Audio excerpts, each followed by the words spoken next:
Hello you beautiful enjoyed people and welcome back to another video.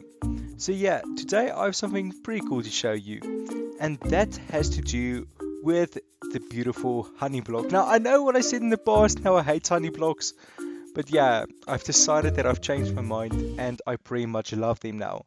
Now, if this thing behind me looks familiar, that's probably because you have seen something extremely similar to it.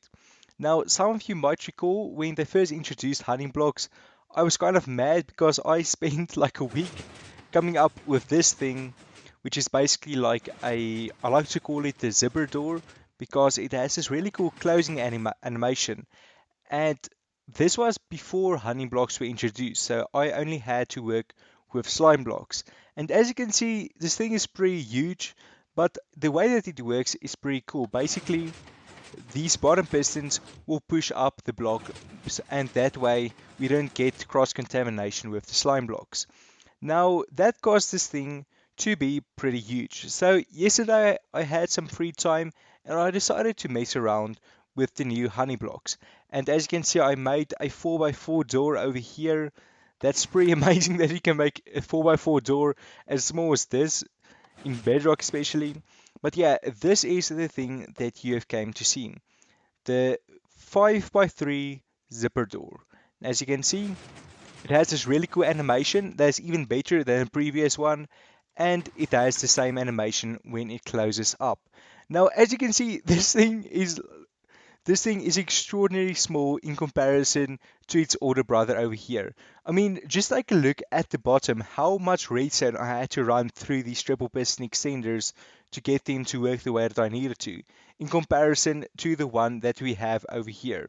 And oh yeah, this one is actually dual-sided, so you have a door on both sides, meaning that it can look beautiful from all the sides. Now, yeah, let me explain to you the changes that I made to it and how this thing works in comparison to its older brother. So on the older design, you can see here that I don't really have proper triple piston extenders here at the top. They just basically all extend down, and when you depower them, they don't actually contract. Those are just regular pistons.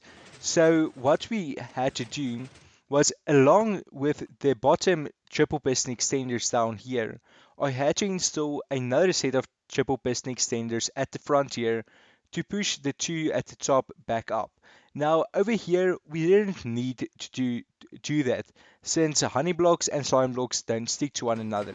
So I popped a triple piston extender in the roof and then just three more here at the bottom.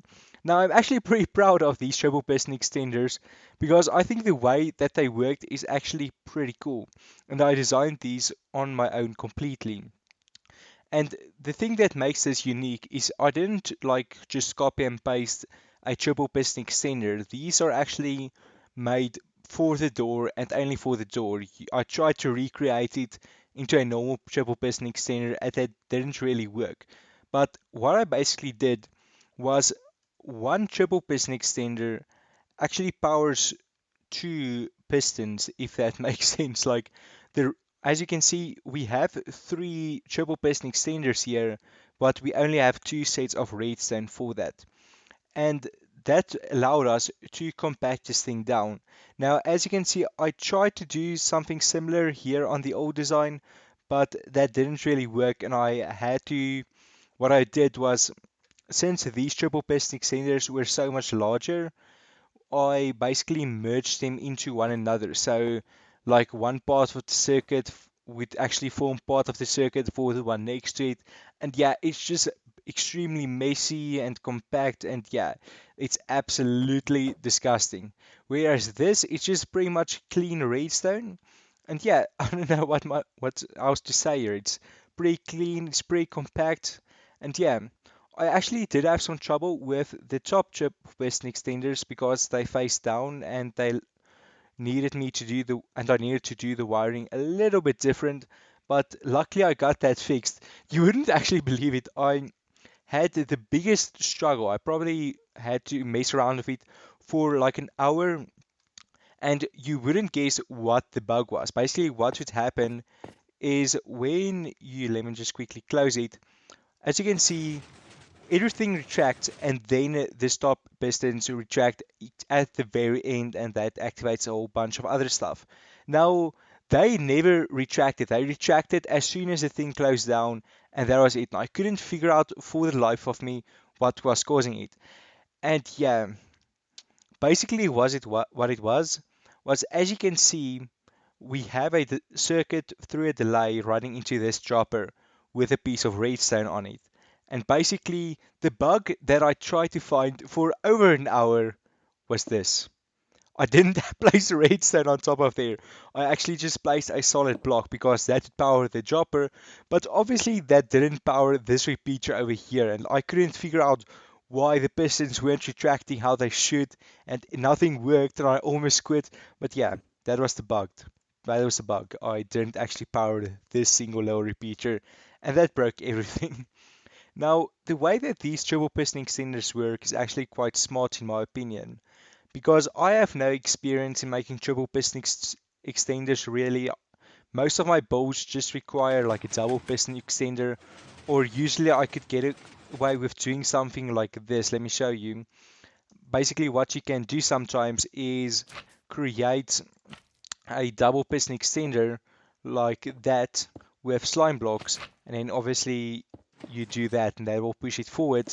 And then what you can do sometimes is place another piston here at the back, so you do that and that, and that's basically a triple piston extender. But obviously that was not going to work in this scenario, and basically what I ended up doing was I designed a brand new vertical double piston extender. I actually made a couple of them. I'm planning on doing a separate video on it, but let me build it really quickly for you because it's literally just so simple. You wouldn't believe it.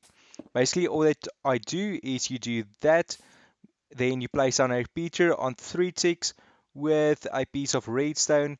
You place a lamp like that with a observer, then you place a block, then you place that, and basically now your double piston extender is completed. It's literally as small as that. When you power this block, as you can see, we have our double piston extender, and there it closes again. Now, the only problem with this design, but I couldn't figure a way out to fix it, and I just ignored it, was thanks to redstone being unpredictable in Bedrock, sometimes on the closing animation, the animation will get messed up like that. You saw everything was lying, but every now and again, one of the sides, as you can see there, that one did it. All three of these ones extended, but this one had a bit of a delay. And I'm not sure what causes that. I have an idea that it has something to do with an observer firing too quickly, and but only sometimes because Bedrock redstone, but I'm not sure. But as I was saying, these are basically just double piston extenders with a additional piston here at the bottom, and then this section over here at the observers is basically just to turn it from a double piston extender into a triple piston extender. And yeah, so if you're wondering how I did this, it's just these three honey blocks and then slime blocks up here. What somebody on Reddit actually pointed out that I should probably do slime blocks on the bottom instead of honey blocks because when you walk over honey blocks, they slow you down. So if you want to somehow copy and paste this from my video, do slime blocks at the bottom. That's a lot smarter. Oh wait, that guy actually did not know what he was talking about. Never mind. Slime blocks also slow you down. I mean, yeah, okay. So it doesn't really matter. Ignore everything that I just said. And yeah, this is just a really nifty trick that I discovered from watching Mumbo Jumbo. But shulker boxes are actually really close to any sort of concrete or something like that. And so they fit in really nice and make really good immovable objects as opposed to glazed terracotta, which has a pattern on it. And yeah, that is basically it. Thank you very much, guys, for watching. Hopefully, you guys enjoyed this video. And yeah, I have an Instagram and a Twitter linked in the description, so feel free to go check that out. But thanks for watching, guys. And yeah, I will see all of you again in the next episode with a brand new video. Bye! Oh, no, I'm jigging. Bye.